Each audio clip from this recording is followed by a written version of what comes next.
Okay, I welcome you to another episode of Learning Stories. This is an audio and video show where we interview a diverse set of learners from the 21st century. On each episode of this show, we interview a guest who has a story to share about how they acquired a set of skills and knowledge in a creative and innovative manner. In the process, we hope to uncover a new understanding of learning as conceptualized, imagined, and narrated by the guest in our show. Through this show, in the long run, I hope to create a kinder and more empathetic version of the internet where we hold space for each other and we also slowly begin to appreciate the time, effort, and love that it takes to build a career in any field. So today's guest, Saqib Ahmad, is someone I met at a book event recently, and I got to follow him on Instagram, and I realized that he's this wonderful book reviewer. But there's so much more to his life up to now that I'm really excited to discuss in this episode. So a little bit about Saqib before we jump into this conversation. Saqib Ahmad from Lucknow is a working professional who considers himself to be a big-time generalist, balancing multiple passions from dancing and cooking to fitness, sports, and gaming throughout his life. He works as a chief manager at Tata AIG in his day job, where he builds digital dashboards, analyzes complex data, and generates reports. However, his love for books eventually took center stage, especially after launching his Instagram book review account, Saqib Bookstified.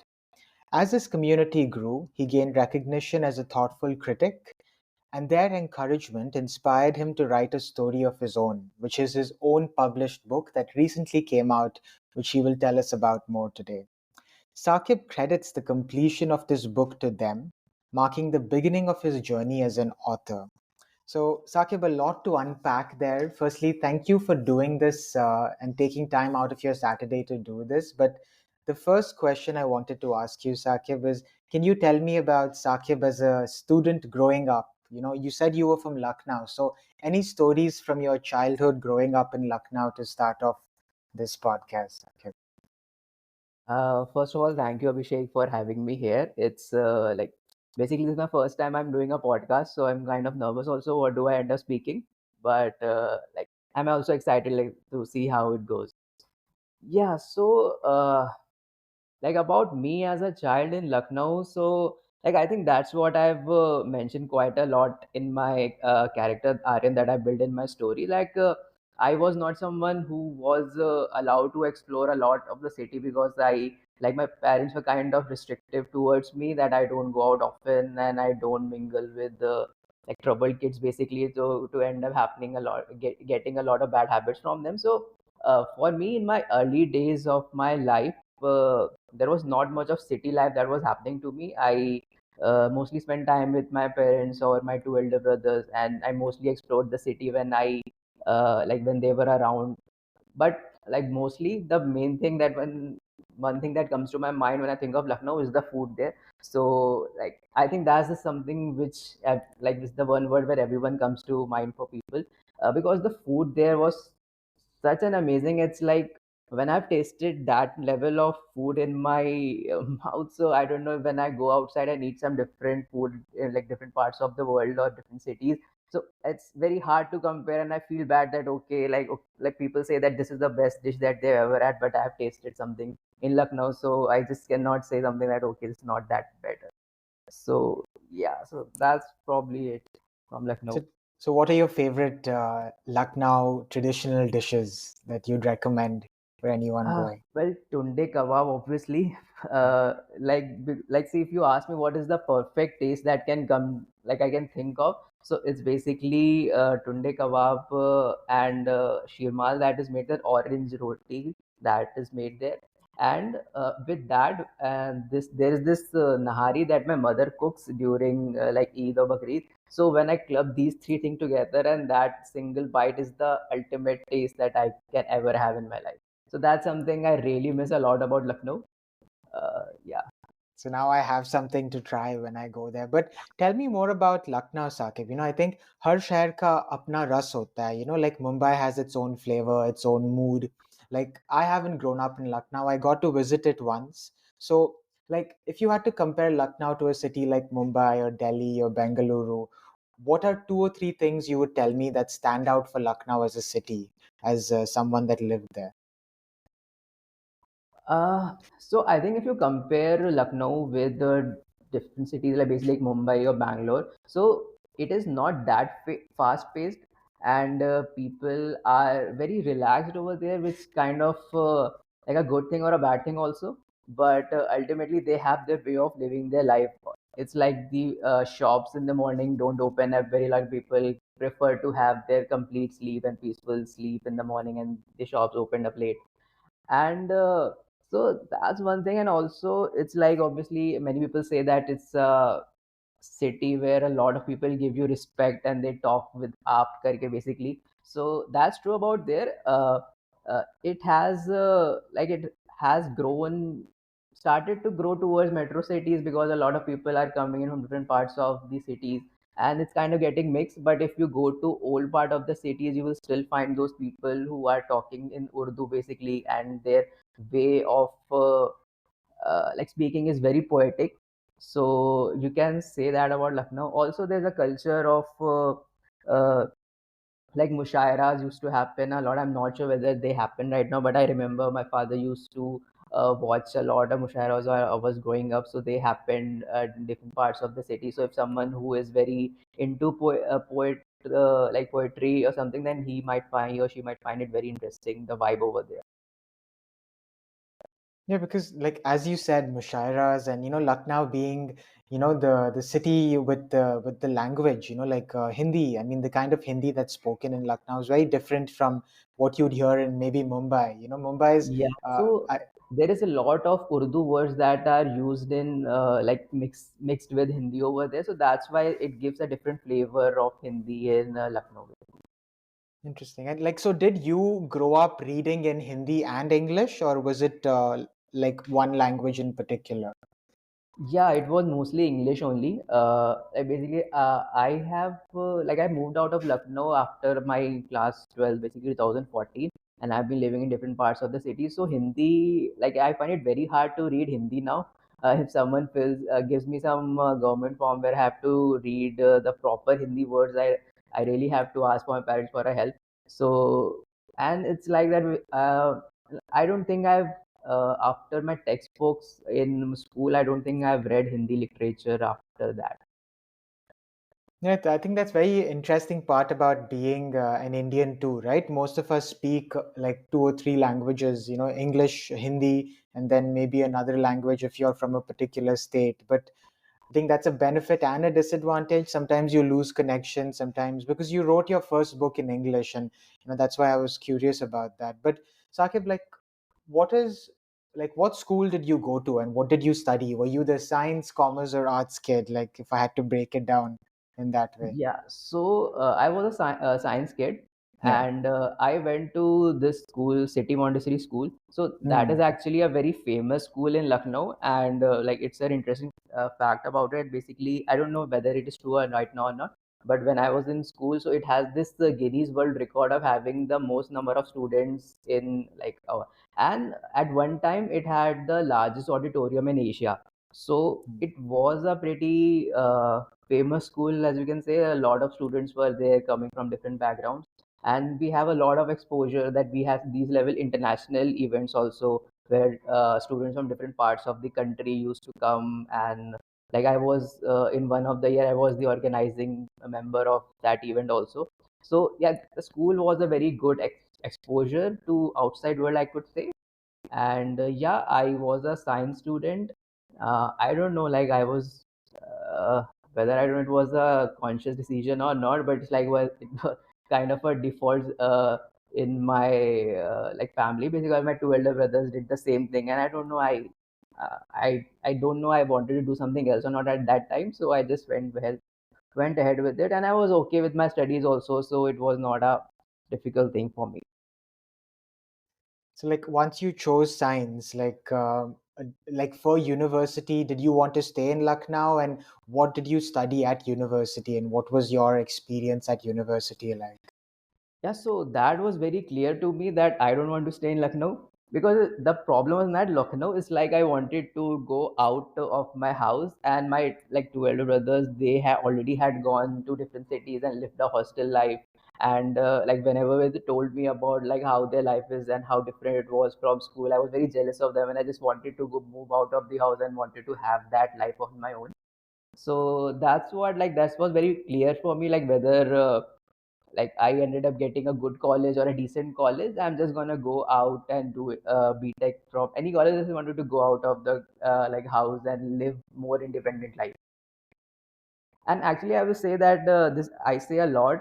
Like if people ask me, like if, especially if younger people ask me like advice on how to like grow as an individual, I would say it is very important to have like lived a life independently for at least some time, because then only you discover yourself and you realize that whatever the things that you can do and what like what are your limitations and how to take care of yourself. So basically when we are living with our parents and like in the comfort of our zone, we don't realize that how much capable we are unless we are faced with those situations. And so I was something like that, because I used to live like I was kind of very pampered child during my childhood. So like when I moved out, it was a very big cultural shock to me, and I had to adapt a lot. And I'm so glad that I end up doing that, because that's like I feel that was the one of the major reasons that I am what I am right now, because of moving out and learning about myself and all those things. So I think it is very important for everyone to at least live independently for some time. So, what city was this that you moved to? And you know, Like my college was in basically it will come in Mathura. The technically it is Mathura, but like it was in the middle of the highway of Agra and Mathura. So we usually say it was in Agra, because we use every time go to Agra after school or something. so I'm curious. Like, was this the time you had your first big relationship and heartbreak? And this is going back into your book as well. College is that time where you also get to explore different sides of yourself. So, like any stories from college that come to mind. And some things that you would do with your friends, or something that you remember in particular. Yeah, I'll tell you. Actually, Abhishek, someone is knocking on the door. Can Sure. I just? Yeah, yeah, Yeah, go ahead. Go ahead. sorry for that. No.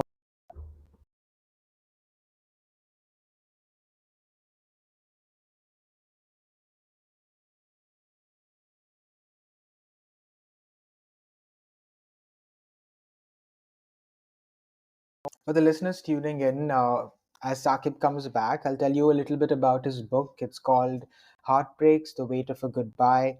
And I will link it in the show notes. And you can go back, follow the show notes, and reach out to Saqib on Instagram, or purchase the book on Amazon as well.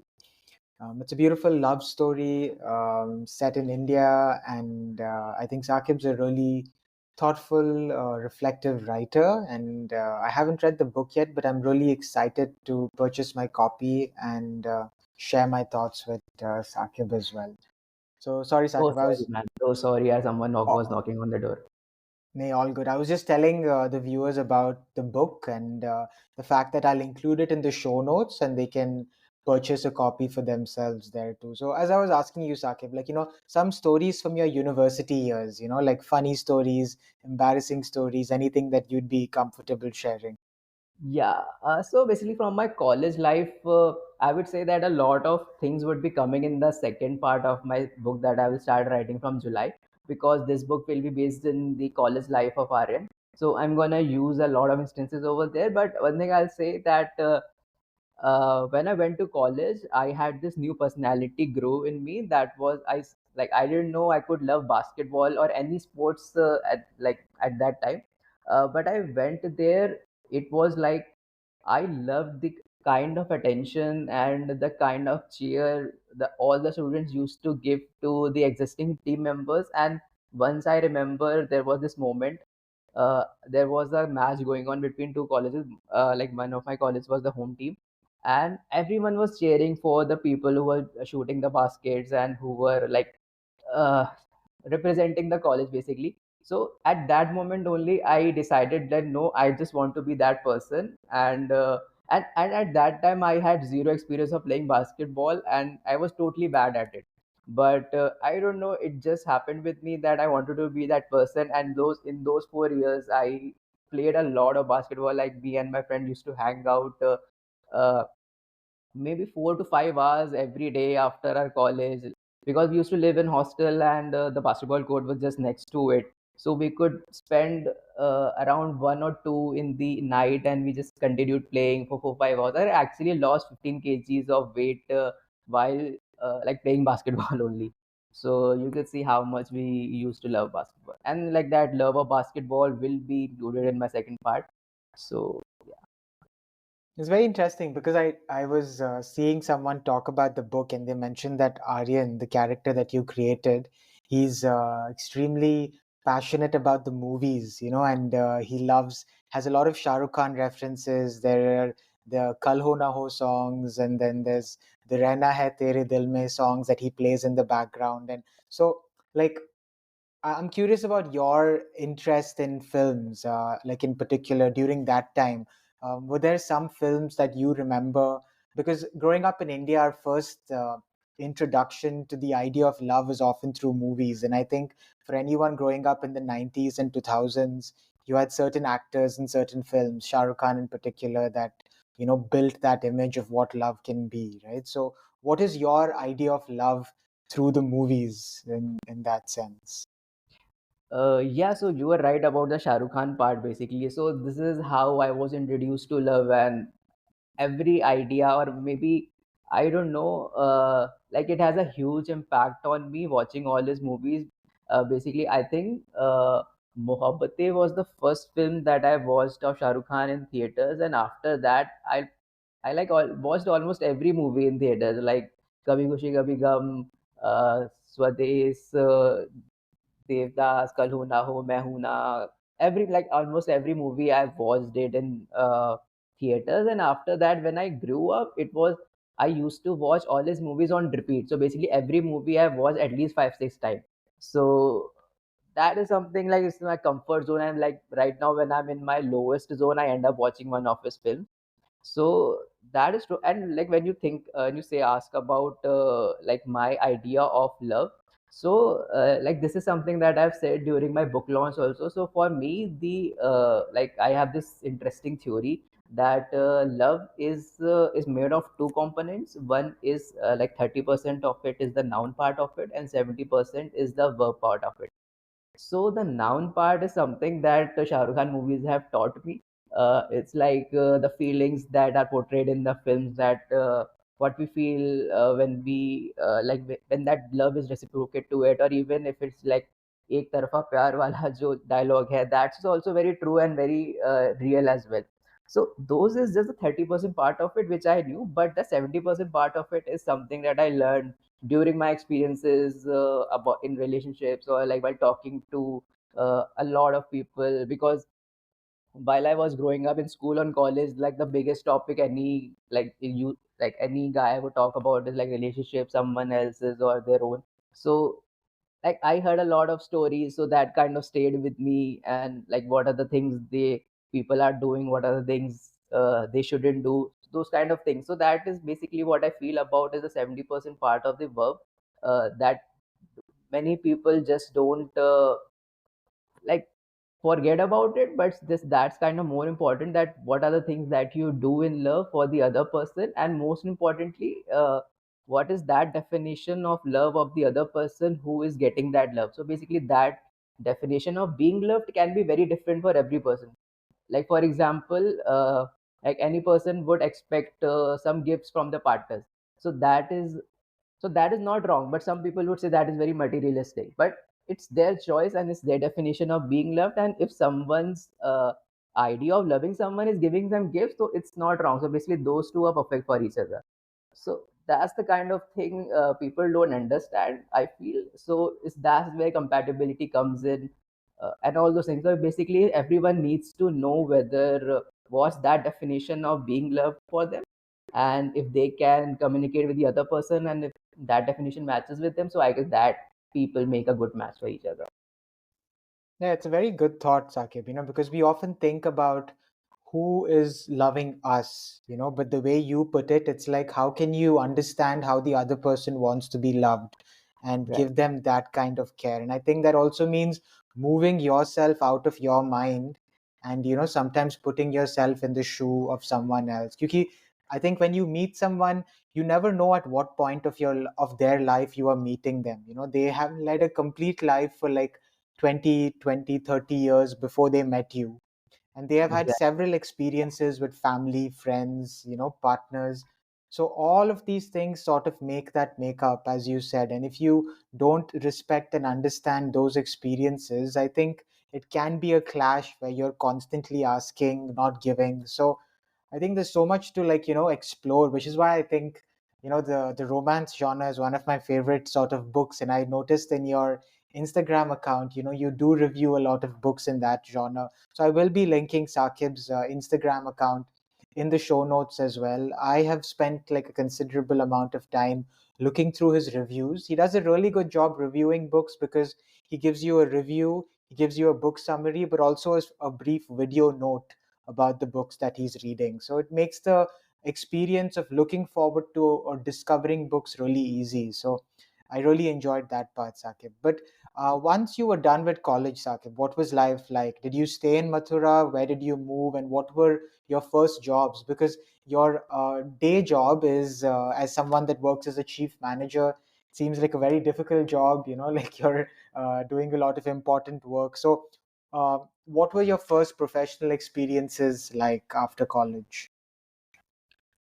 After I completed my undergraduation, I moved to Bangalore because that was where my first job was happening. So it was in an IT company. So I worked there for 2.5 years, and so it was like it kind of got extended a lot because that was not the plan initially, because ultimately I wanted to do MBA even the next, like basically the next day after I completed my undergraduation. But I kind of like took a chance on myself that I should give one more year in preparation for the MBA entrance exam. So that's why I joined the company. But that is some another long story. That took me so like basically 2.5 years to get into an MBA college from then on. So constantly it was like I knew that this is not my permanent job and I need to get into an MBA college. So throughout my job, it was like I guess it was the same thing as it is right now. I was doing my job during the daytime, and then the later half of the day I used to prepare for my entrance exam, CAT and NMAT. So all those things used to happen, and I was living in Bangalore. So for the first year it was like a very good experience because like basically Lucknow and Mathura and Agra are not very like different from each other, because ultimately it is not a very metro city. But like Bangalore was the first experience of moving to a very big city. So I was pretty happy. I was enjoying my life at that moment. So I was used to take a lot of weekend trips with my office friends. So I used to visit a lot of hill stations during those times. I used to I was like going to bowling alleys, going to parties. So I was like having the time of my life during those years. But then eventually COVID happened, and then that got completely stopped. So at that time, I ended up like giving a lot of time towards my MBA preparation, and that's how like I got into an MBA college. So now you get into graduate school, like graduate school is a whole different experience. Like unlike undergraduate school, I feel like you're a little more mature. People from different age groups come there. So where was your graduate school experience? And was that very different from your undergraduate? Was there still basketball and all of that? Or like what was that time like? No, so my MBA experience was completely different from my undergraduation because like one major difference was that was no hostel life, because as you can guess my college was in Mumbai, so that's why there was not much hostel here.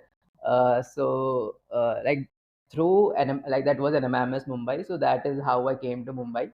That was my first experience there. And like so first year was like COVID year also, so I was in Lucknow basically for 7 8 months initially. And that MBA is so hectic, I will tell you that like you don't get to meet your friends, you don't get to sleep properly because you have so much work going on. and I'm someone who just takes on a lot of responsibilities because I just likes to be busy. So I ended up taking out a lot of community work. So I was involving all those things, organizing events. So that's how like my MBA was. And then in the second year, we were called back to college because like then COVID was like God.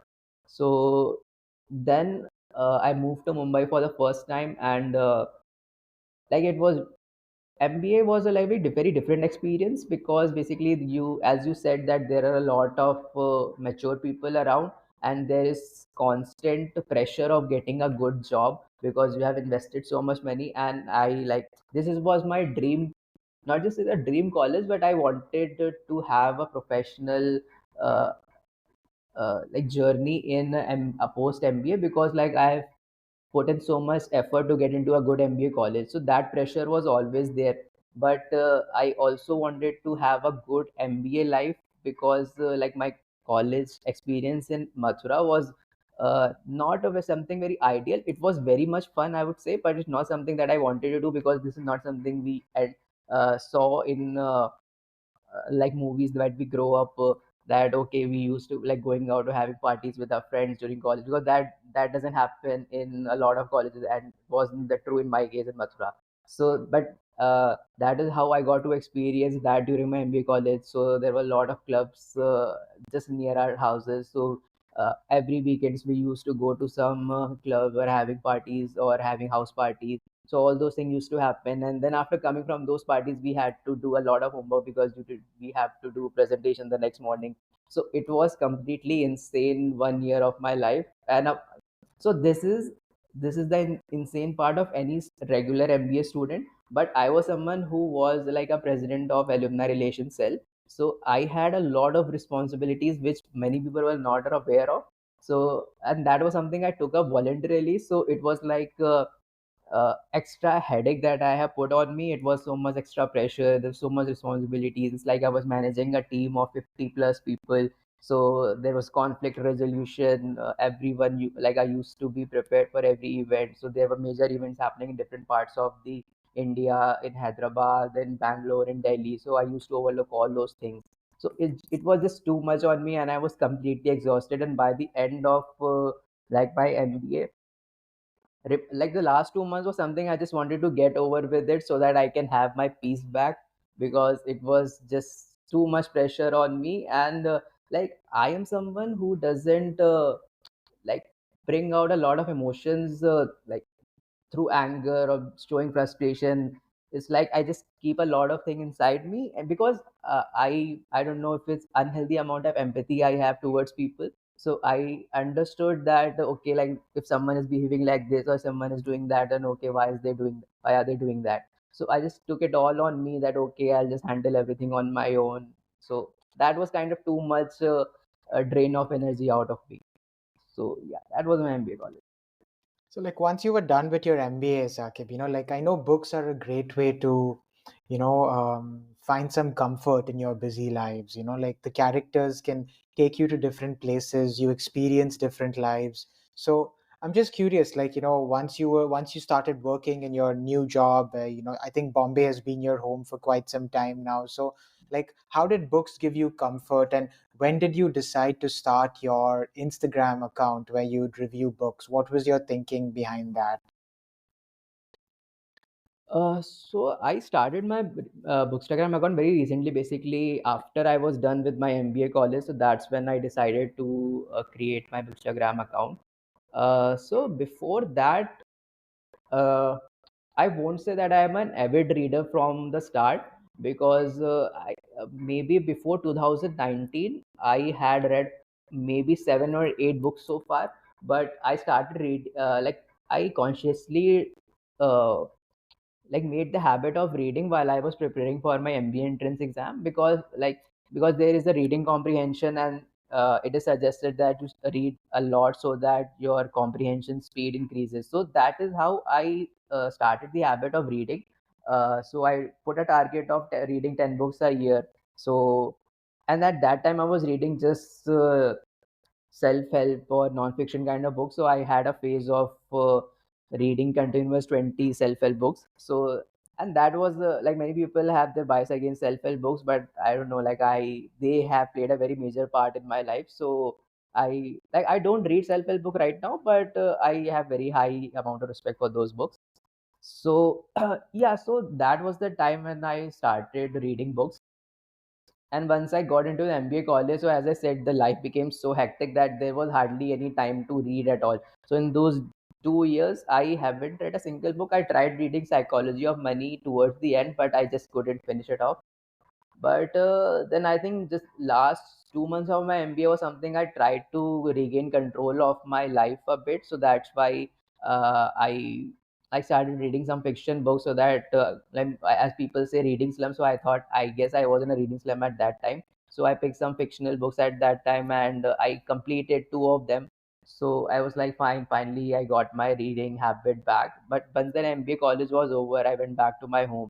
So I had this bookshelf at home. So there were a lot of TBR kept there. So I just picked it up some book randomly, and I started reading it, and that's how I got back into reading. And once it's done, so I had a very busy life before, like during my MBA, so that was completely in my system, and I was completely panicking. I was not doing anything after the MBA was done. So I thought, like I was constantly thinking, what should I do?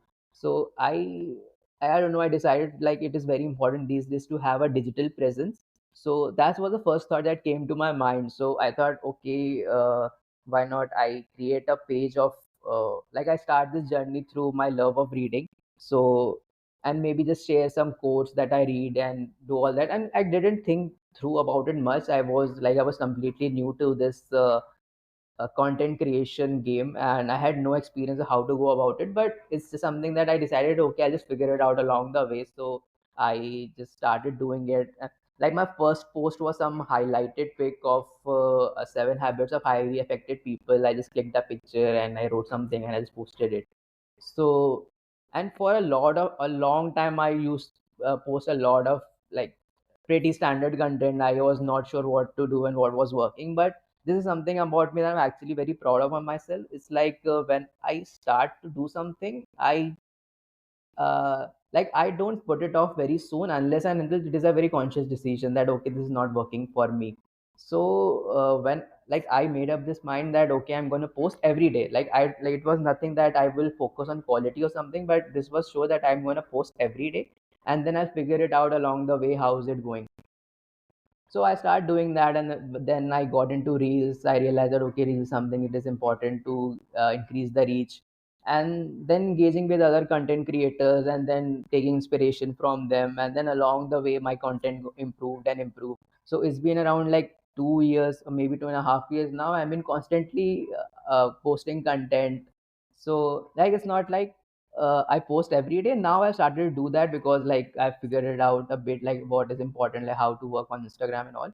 But earlier it was like there was hardly a week that I haven't posted 2 or 3 times. Like, all this involved during my moving to Mumbai, getting a new house, getting into a new job, learning about it, and starting my author journey. So all those things were happening on the side, but this was something that I made a habit of. And, like, this is, I guess that's how, like, patience does reward you in the long run. So that's how.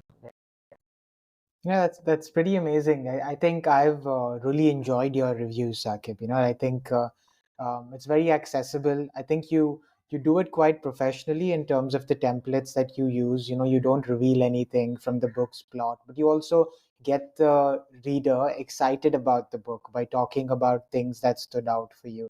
And I like how you combine text and video, where you have like a short video, but you also have like textual summaries of the books. And I've noticed that there are several different genres. You're not just reading in romance, but there's also drama, there's Indian fiction, there's international fiction. So it's a good combination. And I'd recommend people to, look at the page, which I will link in the show notes to understand more about Saqib's work. But um, tell me more about this idea of bookstagram, Saqib. Like I saw in your page, there are so many people that are so active about books, and I didn't know this world existed. So I'm really curious, like, what is bookstagram in like an Indian context? Is it really growing based on your experience with other bookstagrammers? Yeah, I think so. Like basically, since I started into this industry, like I feel like I've been here for 2.5 years now, but I still don't know 50% of people, and it's like I come across and like any other new Instagrammer who has been active for and has some thousands of followers. So like people have like there are a lot of Instagrammers like throughout the country, I guess, and they're doing a very good job. And like yeah, some people do make a lot of money out of it, some people do it out just out of their love. So it's basically but I think most of them makes like do this because of their love of books, and it's like they just like the aesthetics of the books, and that's how like some people are very good at clicking pictures. And like some people don't even have reels or maybe come in front of the camera because they are not comfortable with it, but still their account has been growing for so long because they have been consistent with them, and they have been honest about their review. So one thing that I've noticed is that a lot of people make this mistake of that they just for the love of book they end up giving misleading reviews so that like they can please the audience. So please the audience or also read just what is trending, and in order to get the review copies from the author themselves, they just write highly about it even if they don't end up reading it. So that's kind of some malpractice does happen in this industry. And that's how people don't grow their accounts. And like if someone realizes that okay, like they are doing something like this doesn't seem genuine, or if they have read their book themselves, but like if a book is completely bad but they end up making like giving 5 stars to them, so that's how when people start losing followers and they don't grow eventually. So yeah, it's a pretty tricky game, I guess, but I guess consistency is the biggest thing that like has actually helped all the Instagrammers. Yeah, and like what according to you is the purpose of a review for because you're also an author, Saqib, like for and I enjoy using Goodreads personally to find and discover new books, and I love the fact that I don't normally read reviews before I read the book, which because sometimes there are spoilers, but sometimes there are reviewers like yourself that can give you a glimpse of the book without revealing something. But I've noticed for me personally that discussing a book with other people after reading it and reading reviews helps me look at different sides of the book that I may have not noticed. So, according to you, what is the purpose of like a good book review? Right. So I completely agree with your point because this is something I've experienced myself, especially after joining these book clubs. That after reading the book, it's like everyone has their own understanding or their own way of connect to the book. And once you are in a group discussing about different aspects of the book, so it's a like completely new experience. And it's something very enjoyable actually from every reader's point of view. So I would recommend to every reader to at least be a part of these discussions so that you can have a complete idea or maybe complete experience of reading a book. So that is one thing. And like the other thing that you asked about is the purpose of a review. So I'll just tell you that these are uh, like so there are two audience basically, or maybe two stakeholders if you say. So if you come from the author's point of view, so like the author send the review copies so that many people know about their book. So basically if I'll tell you about myself, so uh, like if I have written a book, so if many people are not reading my book or even getting aware of my book, so that is like I've wasted a lot of money which just the story stays with me. So that, and you see Instagram has a lot of active users, and that is why authors are spending so much amount of money or giving out review copies so that their book is constantly available on Instagram, because there are countless number of people watching reels continuously, scrolling through the reels, spending time on them, because so the target audience is on those apps. So that's why the like the authors, they spend a lot of marketing towards sending review copies, so that let's say if a person has like seen a reel about a particular book maybe 10 times or 15 times continuously, so only then they would end up getting convinced of okay, let's just give it a try. And also it's like there are different kind of audience out there. Some people they end up buying only after seeing a single reel, or some people have made this conscious bias in mind that okay, I'm gonna follow only a particular Instagrammer or Bookstagrammer because like give genuine review. Others people they are doing just the marketing out of it. So there are different kind of people out there. So there are different ways to convince them, right? And and now talking about the other readers part. So before I was an author, I was like as I said, I was a bookstagrammer only. So uh, like basically bookstagrammer is a lot of support community as well. So it's like if you are constantly engaging with other people and you are suggesting them books which they are not able to find out, or if like basically what I think like I stand out for a bit because like I give very honest reviews. It's like if I don't end up liking a book, I am not going to say highly about it, so people might have noticed about it, and that's why have kept following me and respecting my reviews. So yeah, that's how like basically if you are a bookstagrammer and you want to see which book you want to read next or which book you want to uh, like make content on next, so that's how you take inspiration from other bookstagrammers. So that's Yeah, it seems like a very nourishing community sort of space, where I think before being book reviewers, all of y'all are readers. And, it right. seems like you're just sharing your love for the books you read and adding value to other people's life in the process. And I think it's a very nice way for readers, apart from reading textual reviews. I think we're a very highly audiovisual world today. So I think seeing videos, seeing reels are a great way to discuss and bring a book to life, because there are so many books published, and if we don't talk about them, it's very hard for them to continue being part of that cultural conversation. This one more thing I'll add. Like another aspect of bookstagrammers is that they tend to get review copies from the big publishers directly. So basically, Penguin or HarperCollins. So, like this is their reward, I guess. So in that is like they are not earning money from them, but they end up getting new books that are getting launched, and many people are not access to it, and they end up getting free copies from the publishers. So like that's their way of doing marketing from the publisher, and they're getting free copies because they're making content and the publishers are liking it and they're growing their followers. So that's how it works. And also, since you mentioned about Instagram, I would say that like I've seen in these 2 years that like this is a very confusing thing for a lot of bookstagrammers. It's like they tend to say that they are making content because of their love of book, but if like it's very important to be honest to yourself that why do you want to make content on bookstagram. Either you want to earn money out of it, either like your main game is to gain more followers so that you can get good deals from publishers or get brand values and all those things, or it's just actually really love of reading books. Because like people get frustrated of the fact that they are not able to get new followers or their reach is uh, getting reduced. So that's why like many people get a bit disheartened and they end up quitting it and then they're joining after some time. But that is something like since consistency has been lost, it becomes even more difficult to grow your account. So it's very important to be honest with yourself that why are you actually creating content. So if you want to earn money out of it, then you just be honest of yourself so that you can make strategy and make content accordingly, because they don't go hand in hand completely. So this I've seen people getting very confused about it during their Instagram journey.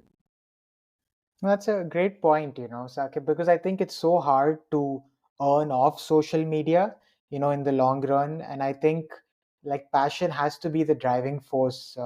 But I also want to acknowledge that it's so much time, on your part, because it's not like someone is doing all of this for you. You are writing, you are recording these videos, and also you are reading these books. It takes a lot of time, right? It's not like getting a copy is fine, but you are putting your time and your effort to read that book. So I think it's an investment of time, and I think time is really money in today's day and age. So I shout out to all the bookstagrammers, and I think in your account there are lots of people that put so much effort and time for readers like me, because I don't create a lot of books to I mean I do find new books through posts that the community puts out. So really thank you, for your work and for putting out these posts. It's really important to keep that cultural conversation going. But Saqib, I'd like to talk about your journey as an author. Now that you were in this world of reviewing books, suddenly where did this idea of writing a story come from? And why romance? Why not mystery, murder, drama, history?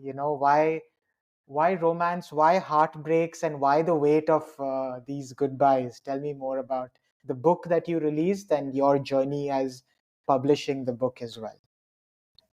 Right. So why romance is because the answer I've already given about like the how much impact of Shah Rukh Khan movies had on me. So like there was this constant uh, like conversation of love that I used to keep on happening in my brain. So and I have like I have some experiences of my own, and I have seen a lot of people in their relationships and talk about it. So there was this constant, and I also used to watch a lot of rom-coms movies. So that the genre of romance was like that the default choice in me. But why I started writing is like as I said, I after my MBA, it was very hard for me to have a little of free time. It's like whenever I was not doing something, it was like I was feeling guilty about myself. So during my early days of my office, like post my MBA, I had this work from home. I was living in Mumbai, but like still I didn't have to go to office, so I was kind of saving a lot of time. So basically, 2 3 hours of every day I was doing nothing. I was just playing PlayStation with my friends, and like it's fine for a couple of days, but then after that I started feeling guilty, and I was just thinking that what should I do? Like so at that time, I was having this video conversation with my brother, and he said that why don't you start writing a book? You were thinking of doing something, so he suggested two things. Why not I start writing a book, and why don't I learn French? Because I want, like, I have this dream of learning different languages, but that is something that has not happened so far. There was some technical issue, yeah. No, no, I can hear you, Saqib. It's just a Oh, little bit of a lag, but it's fine. it's just that I cannot see myself in camera actually. Oh, So, one am I moment. visible to you? You are, but your screen has just paused, Saqib. So just give it a couple of seconds. How's your internet doing at that time? I think I can it's hear you, but I can't see you now. okay. I don't know. My screen just completely went blank for a bit. Can you see me though, Saqib? Yeah, yeah, yeah, I can see you completely. Do you want Okay, me to one join moment. the link again? Um, yes, let's give it a couple of seconds. Wait, I think it normally comes back if it does happen.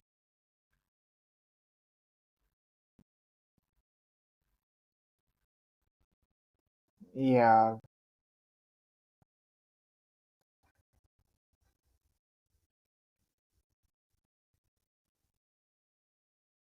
Why don't you join again? Yes, Saqib, do that.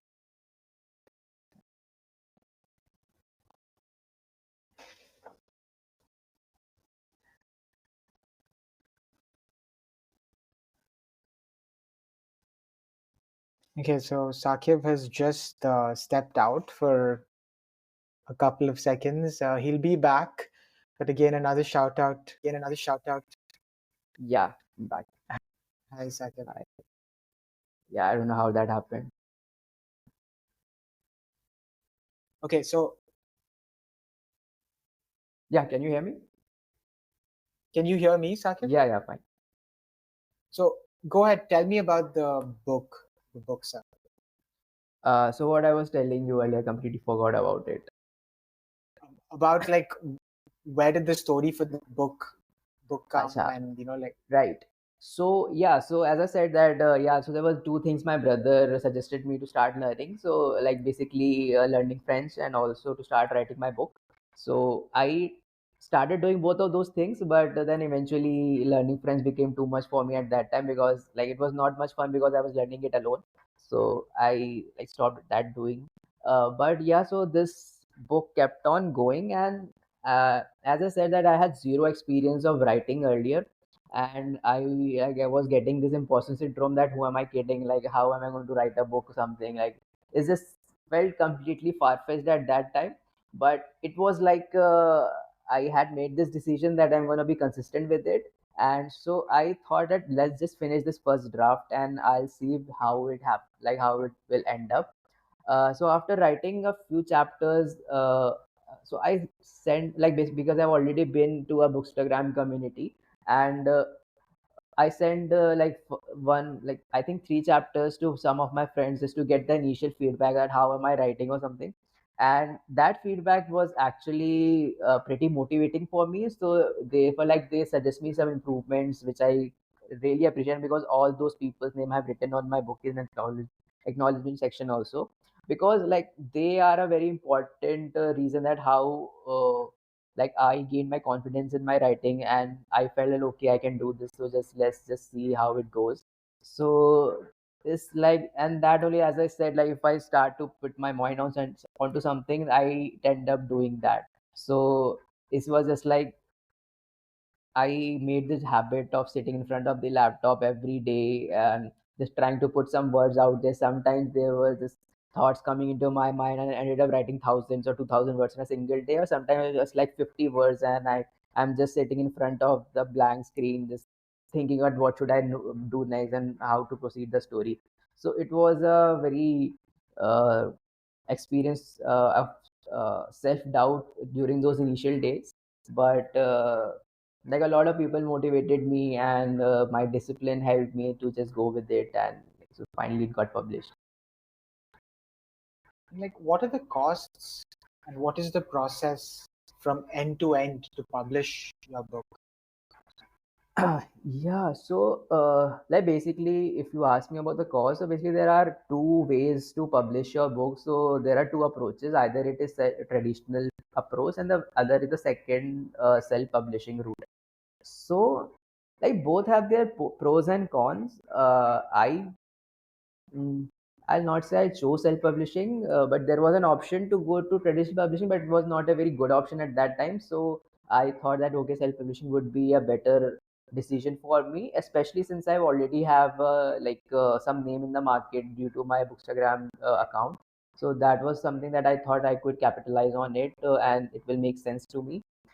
uh, but you see, first job is to complete your book, complete your draft, and not just the first or second draft. It has to be your 15th or 20th draft, because like especially if you're first time author, there is constant work required, and you have no idea how much professional help you need in order to uh, like make your book to a final product. So that's why I say, if you are doing self publishing, it is very important for you to have hire a editor, no matter how expensive that is, because basically the hiring the editor is the most expensive, one of the most expensive part of publishing your book.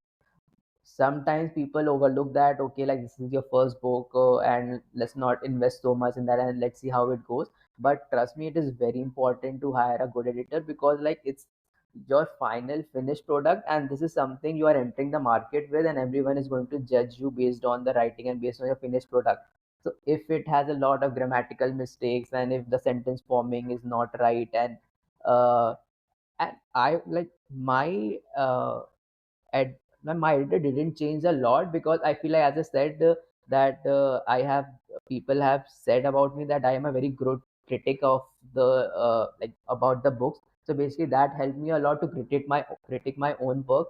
And so I was like okay, fine, whether the chapter that is ending right now, it should end over here or not, if the mystery is involved, whether it is going to be a page turner or not for the next chapter. So those are the things I've already in my mind, but there are a lot of authors who don't have this skill, and who don't have this uh, like capacity of analyzing their own work. So that's why it is very important to hire an editor, so that they can tell you how much is the proper length of a chapter, and how much detail any moment needs to be there.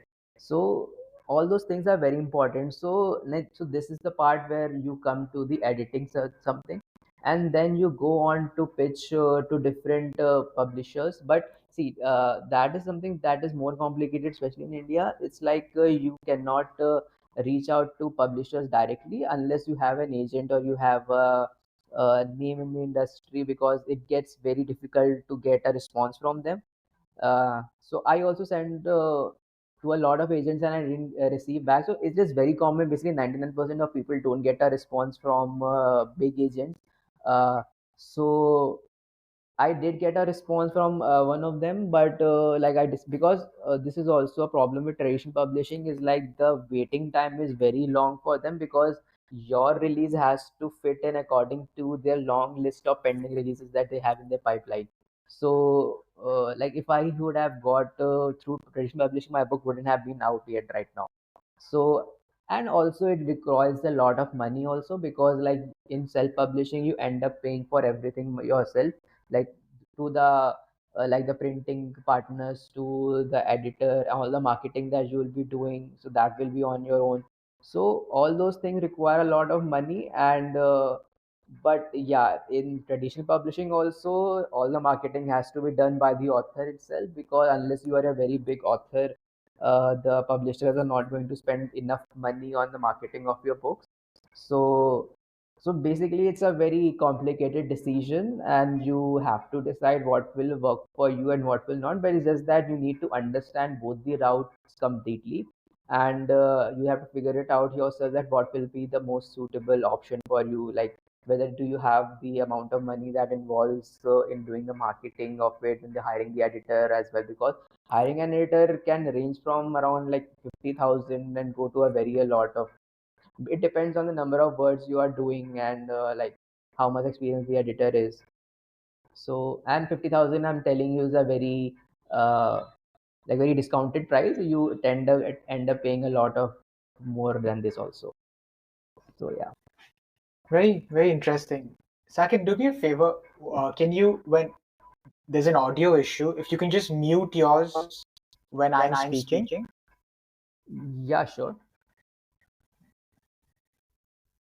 Perfect. Can you hear me, Sakib? Yeah, I can. Perfect. I think when you joined back, there was just a little audio issue. Now it's good. So we'll just mute each other when we're speaking.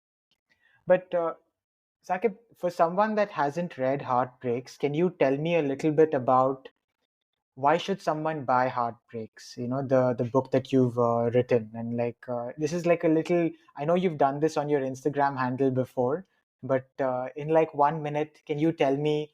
Um, there are so many romance books in the market. You know, like why should someone read this book at a particular point in their life? You can.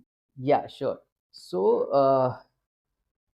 so I didn't tell this before, but when I started writing my book, it was like I had this idea in mind that I want to portray how love evolves as we grow across our, like how different it is from when we were in a child in a school, and how different it is while we are in college and when we grow up. So how different the definition of love and how much it evolves based on past experiences and the people around us, how much they impact our expectations of love. So I wanted to portray that journey. And and you said that there are a lot of romance book in the market right now. uh, but I think that it's like this, like the book that I wrote, this is the first part of the first series that I have in mind. So this focuses on the school phase of Aryan, the main protagonist of my book. So I don't know. I have not read a book that focuses on the school life of romance, because it is very different from what we see in movies. And also like a lot of books are out there who are in like based in Mumbai, based in Bangalore. The romance are happening over there. There are references of the places there. But if like for someone who has grown up in, let's say, a small town, I won't say Lucknow is a small town, but back in those days it was considered a small town, so it has those kind of feeling to it. So that's why a lot of feedback that I'm getting from the readers is that they are finding it very relatable. So this is something one of my important characters in my story is Facebook. So that is something that it is based on the period when Facebook was introduced to our lives. And I have made this character Arya in such a way that he was someone who was very shy of talking to girls, but Facebook, especially to especially to his crushes, but Facebook gave him the avenue to communicate. So that was how his love story started. And like I think we went through like a similar phase during our childhood as well, because we used to chat a lot on Facebook. And we were like, we had this idea of love that okay, if we just our eyes meet, then we just, there is some butterflies in our stomach, which we don't feel right now. And if we talk about the contemporary romance at the moment, it doesn't feel like that, because if you end up doing those things and doing those mistakes that you used to do in childhood, it won't feel relatable. So this is something like my book will stands out from the other books that are out there in the market. It's like it will take you to a time that you will be thinking that okay, I'm just back to my childhood, and I'm just talking to my friends through Facebooks, and the things that used to matter to us. So it's so much different than our definition of love and our relationships right now. So yeah, so this is how my book is different. And many people are actually there's a main word that I've heard from people is that they are feeling nostalgic while reading my book, and that is what I tried to like portray in my book. Yeah, so I think that's a great way to, like sort of almost come to an end of this podcast, because I think to really understand Saqib's passion for writing and reading, you will have to, buy the book, and you can actually reach out to him with feedback about what you've noticed in the book through his Instagram account, which I also will be linking in the show notes. But Saqib, for the last question, what I wanted to ask you was, can you give me three recommendations apart from, Heartbreak, which is the book that you published? So three recommendations in the romance genre, and what do you think is special about how they describe love in those particular books? Oh, I love to answer this question. So because it's like mind if what I want to read in a love story is that the story should not be just about love, but it should be about two people who are in love and how they are coping with life, and how love is changing them, and how much the outside world is impacting them. So all those things are very important for me in any love story that I read, and that's what I try to put in my book as well. So three recommendations I would say. First, like my all-time favorite, one of the all-time favorite book is Stationery Shop of Tehran, because it's like it shows the depth of love and the amount of intensity like the love can have on someone. So it shows perfectly well the everlasting love scenario, and it just like that story stayed with me for a very long time even after I finished the book. So that is something I would suggest. Another thing is that uh, again, the Indian romance, I'll say, is my one of the favorite Indian romance book. It's Every Time It Rains by Nikita Singh. So as I said, it's very rare to find the depth in characters, especially in Indian genre. But like Every Time It Rains was like one of my friends suggested me, and I finished it very quickly because like there was depth in the characters, there were funny moments. So it was like a perfect book for me. And if you are asking for romance genre, so there is one other book that I actually enjoyed in Indian romance genre. It was A Plain Story by Anmol Malik. So it will give you a lot of Bollywood vibes, and like maybe this is my personal bias because I am this Bollywood kind of person and I enjoy reading it. But some stories tend to be over dramatic in order to give those vibes. But this was a completely different experience because it was fun to read and it was emotional as well, and like every decision or every moment was justified from the incidents in the past. So it was a very well written book, I would say. So yeah, these three would be the recommendation. Perfect. So, on that note, we come to an end of this episode of Learning Stories.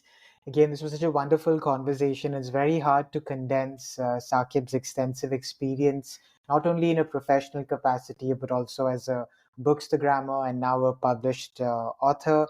I recently met Saqib, and I've learned so much from him already. But I think um, it definitely shows how much work he puts into his Instagram account.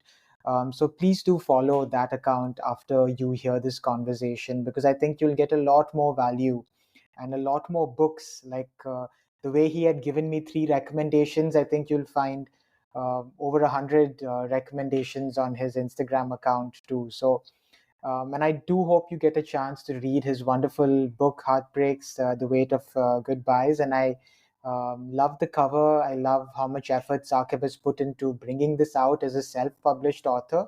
And I truly believe it's important for us to support stories that are written in an Indian context of Indian characters, because I think the nature of love changes in every generation. And we need new voices to document how love is changing, how love is being spoken about, how people fall in love in this world of dating apps. So, to hold on to a little bit of that, thank you, Saqib. I'm excited for your upcoming books too. And I really do hope I get to read this book and share my thoughts with you as well. Sure, I'll be waiting to hear your thoughts about my book. And like if you meet, like I don't know if you'll be when will we meet next time, but I would love to sign the copy for you, and I hope to meet to get your feedback from my book. Thank you for having me here, Abhishek. This was such a wonderful experience. Sorry. So, sorry, Saqib, I'll have to ask you to mute again. Uh, So, for the listeners tuning in, stay tuned for more such stories of people from different contexts. And at the end of the day, the reason I started this podcast is to create a more kinder, empathetic version of the internet where we hold space for each other and we slowly come to appreciate the years of effort, learning, and love that goes into making a career in any field. So, thank you, Saqib, for sharing your story. And until next time, keep learning.